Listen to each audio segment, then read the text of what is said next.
నమస్కారం వార్తలోకి స్వాగతం. ముందుగా ముఖ్యాంశాలు. ఏప్రిల్ 25న జరగనున్న ఆంధ్రప్రదేశ్ రెసిడెన్షియల్ గురుకుల పాఠశాల జూనియర్ కాలేజీలో ప్రవేశ పరీక్షలకు ఏర్పాట్లు పూర్తి. జిల్లాలో పరీక్షలకు హాజరు కానున్న 1838 మంది అభ్యర్థులు పేర్కొన్న చిత్తూరు జిల్లా రెవెన్యూ అధికారి మోహన్ కుమార్. జమ్మూ కాశ్మీర్లోని పహల్గాంలో జరిగిన ఉగ్ర దాడితో తిరుమలలో భద్రతా కట్టుదిట్టం. అలిపిరి తనిఖీ కేంద్రంతో పాటు ఘాట్ రోడ్లో పలుచోట్ల భద్రతా సిబ్బంది ఆకస్మిక తనిఖీలు. కూటమి ఏడాది పాలన అస్తవ్యస్తంగా తయారైంది.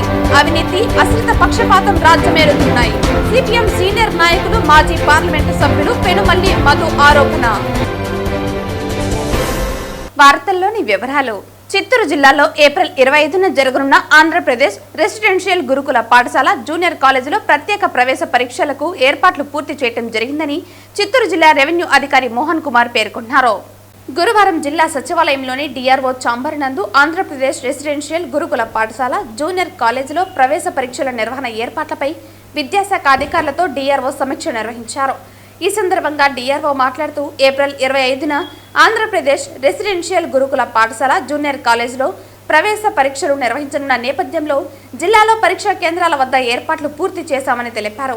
ఉదయం 10 గంటల నుండి 12 గంటల వరకు గురుకుల పాఠశాల ప్రవేశ పరీక్షలు, మధ్యాహ్నం 2:30 నుండి సాయంత్రం 5 గంటల వరకు జూనియర్ కాలేజీ ప్రవేశ పరీక్షలు నిర్వహించడం జరుగుతుందన్నారు. ఆంధ్రప్రదేశ్ రెసిడెన్షియల్ గురుకుల పాఠశాల ప్రవేశ పరీక్షలకు సంబంధించి జిల్లా కేంద్రంలో విజయం డిగ్రీ కళాశాల, Narayana English medium school, Keshavareddy English medium high school, క్యాంఫర్ట్ ఇంగ్లీష్ మీడియం హై స్కూల్లో పరీక్షలు నిర్వహించనున్నామని, ఈ పరీక్షలకు 756 మంది విద్యార్థులు హాజరు కానున్నారని అన్నారు. జూనియర్ కళాశాల ప్రవేశ పరీక్షలకు సంబంధించి జిల్లా కేంద్రంలో విజయం డిగ్రీ కళాశాల, Narayana English medium school, Keshavareddy English medium high school, క్యాంఫర్ట్ ఇంగ్లీష్ మీడియం హై స్కూల్, గ్రీన్పేట్ మున్సిపల్ హై స్కూల్లో పరీక్షలు జరుగుతాయని, ఈ పరీక్షలకు 1082 మంది అభ్యర్థులు హాజరు కానున్నారని అన్నారు.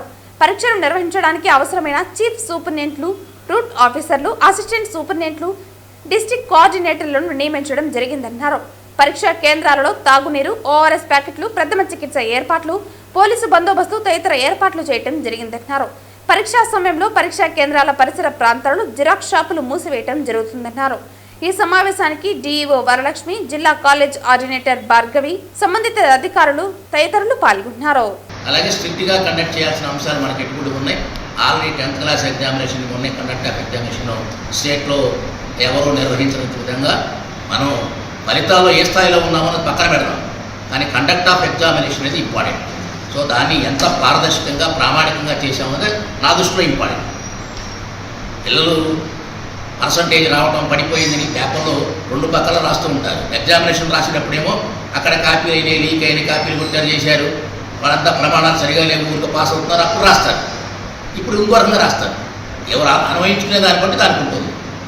కానీ ఇక్కడ మనం చేసుకోవాల్సిన అవసరం అంటే conduct of examination point of view మనం మాట్లాడుకోవాలి. సో కండక్ట్ ఆఫ్ ఎగ్జామినేషన్ విషయంలో మీ అందరూ శ్రద్ధగా చేయండి. ఎక్కడ కూడా ఎటువంటి అపోహలకి తప్పిదాలకి తావివ్వకుండా జాగ్రత్త చేయండి. సో ఇన్స్ట్రక్షన్స్ చాలా క్లియర్గా ఉన్నాయి. ఎక్కడ ఏమి అంబిగ్యూటీ లేదు. అన్నీ కూడా మీకు coordinator, district coordinator residential school ఉన్నారు, డిఈఓ గారు ఉన్నారు. సో ఓవరాల్గా నేను ఒక అబ్జర్వర్గా నేను కూడా ఉన్నాను. కాబట్టి దీన్ని ఎగ్జామినేషన్ జాగ్రత్తగా నిర్వహిద్దాం. మీకు ఎనీ డౌట్ ఏదైనా ఉంటే ఇప్పుడే అడగండి. సో ఎక్కడ ఇన్విజిలేటర్స్ కూడా మళ్ళీ లేకపోయింది అనుమానాలు తావించే విధంగా వాళ్ళు వేసుకోవడం, లేకపోయింది ఇంకో రకమైన ప్రాబ్లం క్రియేట్ చేసుకోవడం, ఆ సెంటర్ వాళ్ళు వేరే రకంగా ఇంకోటి చేశారు చెడ్డ పేరు రావడం, ఇవన్నీ ఉండకూడదు. సో దయచేసి ఇవన్నీ కూడా ప్రాపర్గా చూసుకోవడం. మరో మాసం గడిస్తే ఏడాది పూర్తి చేసుకోనున్న కూటమి ప్రభుత్వ పాలన అస్తవ్యస్తంగా తయారైందని, అవినీతి, అశ్రిత పక్షపాతం రాజ్యమేలుతున్నాయని సిపిఎం సీనియర్ నాయకులు, మాజీ పార్లమెంటు సభ్యులు పెనుమల్లి మధు అన్నారు. తిరుపతి ప్రెస్ క్లబ్లో గురువారం నాటి ఉదయం జరిగిన మీడియా సమావేశంలో సిపిఎం నేతలు వందవాసి నాగరాజు, కందరపు మురళితో కలిసి మీడియాతో మాట్లాడుతూ, అయిన వారికి ఆకుల్లో, కాని వారికి కంచాల్లో రీతిన పాలన సాగుతోందని, ఏపీ ప్రజలు గొప్ప విజయాన్ని కూటమికి చేకూరిస్తే ఆశలను ఆవిరి చేస్తోందని ఆరోపించారు. ఎన్నికలకు ముందు ఇచ్చిన హామీలకు అమలవుతున్న తీరుకు సంబంధం లేకుండా పోయిందని అన్నారు. ఇసుక, మద్యం, మైనింగ్, విద్యుత్ తదితర రంగాలలో అవినీతి దందాలు అదుపు తప్పిపోయాయని ఆరోపించారు. ఎమ్మెల్యేలు, మంత్రులు ప్రతి పనికి లెక్కలు కట్టి మరీ వసూలుకు పాల్పడుతున్నారన్న ఆరోపణలు ఉన్నాయని విమర్శించారు. ప్రజా సమస్యలను పట్టించుకునే నాదుడు రాష్ట్రంలో కరువయ్యారని అన్నారు. ప్రభుత్వ కార్యకలాపాలలో అవినీతి తాండవిస్తోందని ఆరోపించారు. ప్రతి బదిలీకి పాలకులు డబ్బులు వసూలు చేస్తున్న నేపథ్యంలో ప్రభుత్వ కార్యాలయాలలో అవినీతిని నియంత్రించే పరిస్థితి కొరవడిందన్నారు.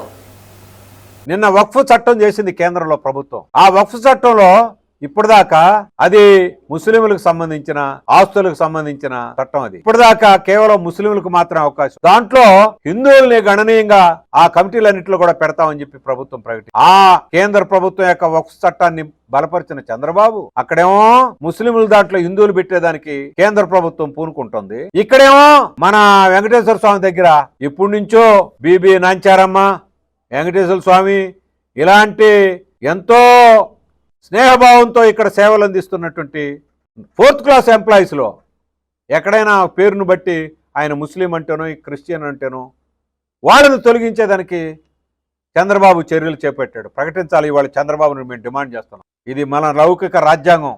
ఎక్కడైనా ఏ మతస్థుడైనా ఎవరైనా ఉద్యోగాలు చేసుకునేదానికి అవకాశం ఉంది. మతాన్ని ఉద్యోగాల్లోకి తీసుకురాకూడదని చెప్పి మన రాజ్యాంగం తెలియజేస్తూ ఉంది.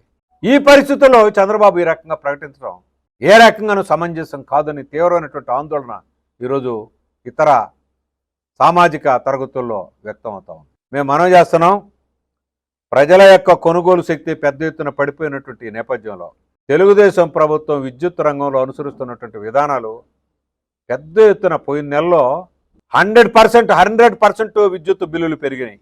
22,000 కోట్ల రూపాయలు ఈ తెలుగుదేశం అధికారానికి వచ్చిన తర్వాత ప్రజల మీద భారాలు మోపడం జరిగింది. పోయిన నెలలో 100% బిల్లులు పెరిగినాయి. 180% మందికి, కొంతమందికి 70%, 80% పెరిగినాయి.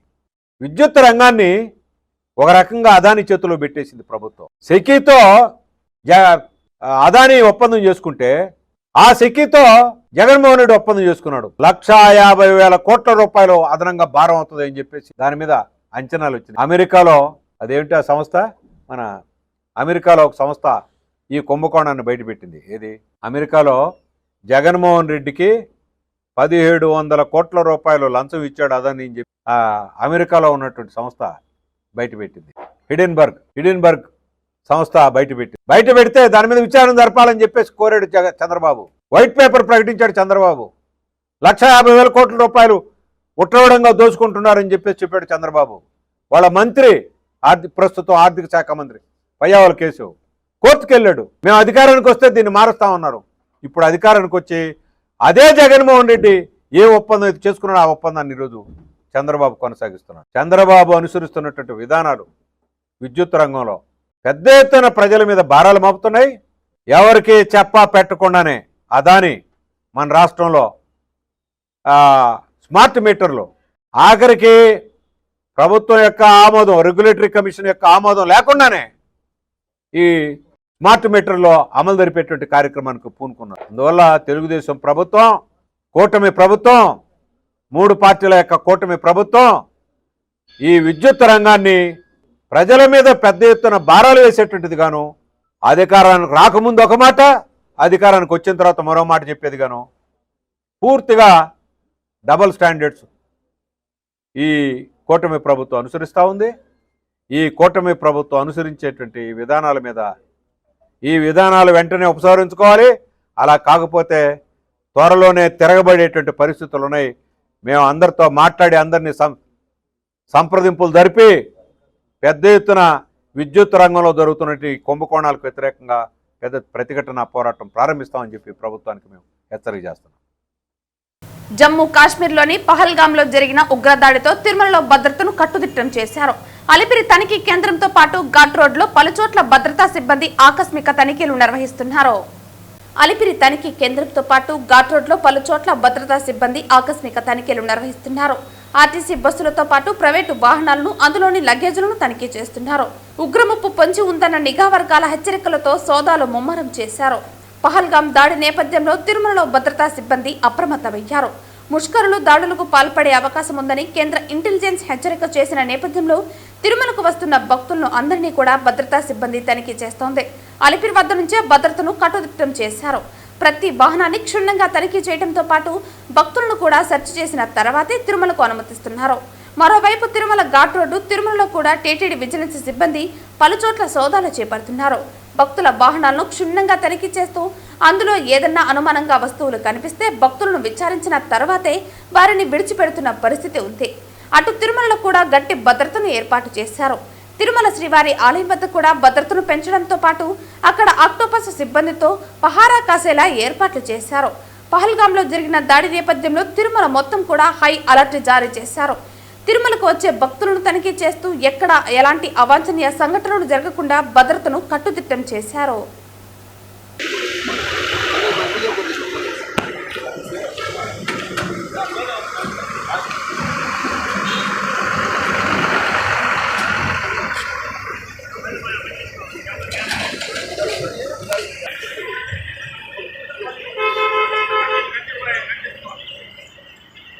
చంద్రగిరి మండలం శ్రీనివాస మంగాపురం సమీపంలోని శ్రీవారి మెట్ల నుంచి వైభవంగా శ్రీవారి మెట్ల పూజ ప్రారంభమైంది. తిరుపతి జిల్లా చంద్రగిరి మండలం శ్రీనివాస మంగాపురం సమీపంలోని శ్రీవారి మెట్టు నుంచి దక్షిణ భారతదేశ గోవింద యాత్ర వాట్సాప్ గ్రూప్ మెట్ల పూజ నిర్వహణ చేపట్టింది.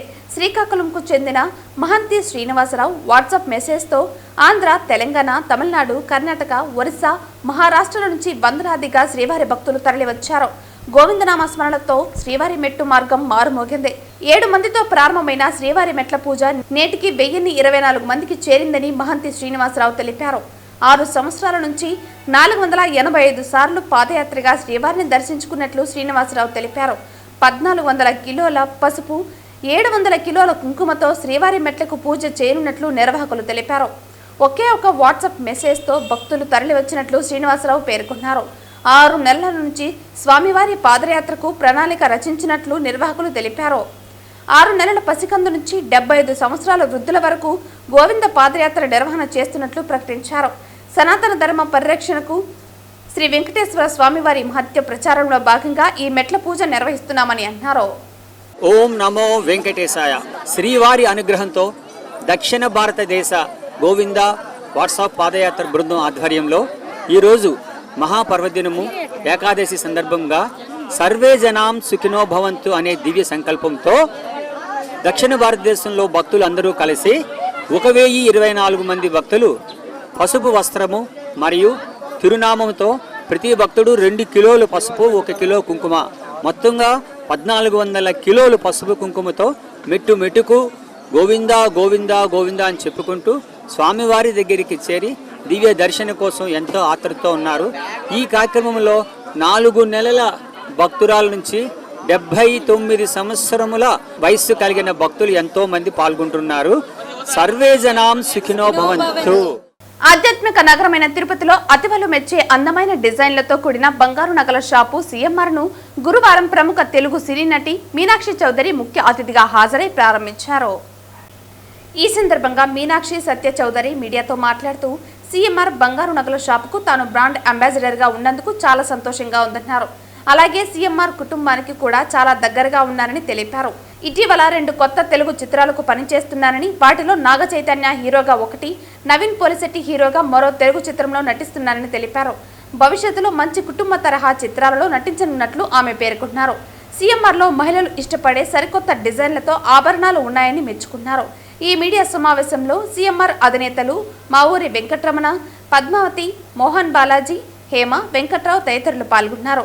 దీనికి ముందు టీటీడీ బోర్డు సభ్యులు భానుప్రకాష్ రెడ్డి, చంద్రగిరి ఎమ్మెల్యే పులివర్తి నాని, జనసేన పార్టీ నాయకులు డాక్టర్ పసుపులేటి హరిప్రసాద్, టీడీపీ మాజీ ఎమ్మెల్యే సుగుణమ్మ, పరదాల మణి తదితరులు ఈ కార్యక్రమంలో పాల్గొన్నారు. అందరికీ నమస్కారం అండి. ముందుగా నాకు చాలా చాలా చాలా సంతోషంగా ఉంది, ఎందుకంటే ఈరోజు నేను తిరుపతిలో ఉన్నాను అండ్ చాలా స్పెషల్ కనెక్షన్ అండి. అండ్ మార్నింగ్లో కూడా అది నా ఫస్ట్ టైం నేను సుప్రభాతం సేవ కూడా చేశాను అండ్ ఎక్స్పీరియన్స్ చేశాను. చాలా చాలా హ్యాపీ. సో అది all thanks to CMR to give an opportunity. ఎందుకంటే సిఎంఆర్ ఓపెనింగ్ కోసం నేను ఇక్కడికి వచ్చాను అండ్ నాకు అది అవకాశం దొరికింది. సో చాలా హ్యాపీ. అండ్ అంటే నాకు సిఎంఆర్ ఫ్యామిలీ లాగా ఉంది అండి. నేను ఈ బ్రాండ్తో అసోసియేషన్ చేసిన I'm so so so happy. ఎందుకంటే ఒక లెగసీతో మీ పేరు కూడా ఇప్పుడు యాడ్ అయితే I feel so happy. And CMR ఒక క్వాలిటీతో లెగసీ మెయింటైన్ చేస్తున్నారు. ఎన్నిసార్లు ఇట్స్ బిన్ 40+ years అండి. సో చాలా చాలా హ్యాపీ. అండ్ తిరుపతి నా ఫేవరెట్ ప్లేస్. సో ఇప్పుడు CMR నా ఫేవరెట్ స్టోర్ ఇక్కడ ఉంది. సో డెఫినెట్గా మీరు కూడా రండి.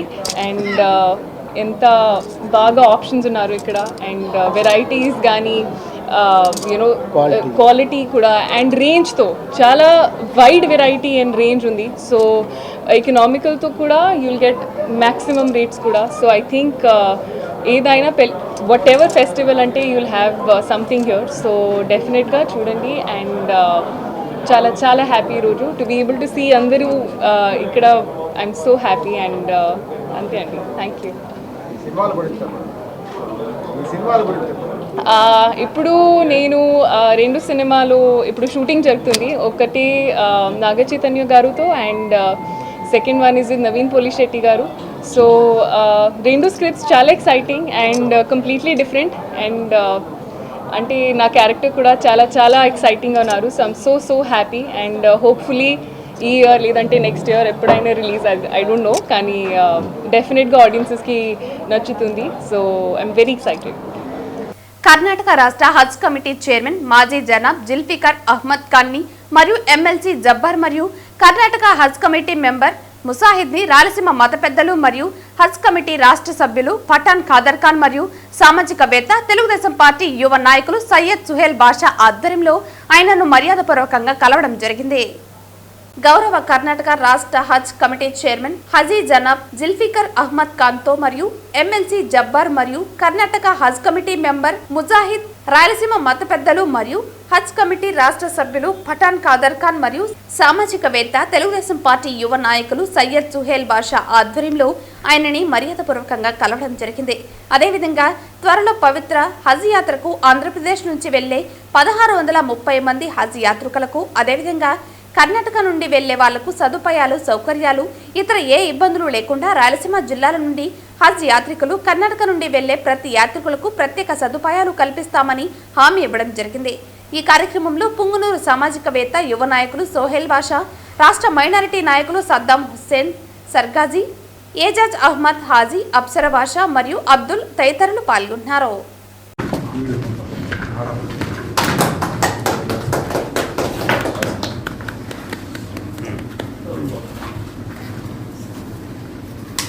साहब इनकी भी नई कमेटी बनी सब अब आंध्र में कितने दिन हो गए आपका नई कमेटी? 16 भी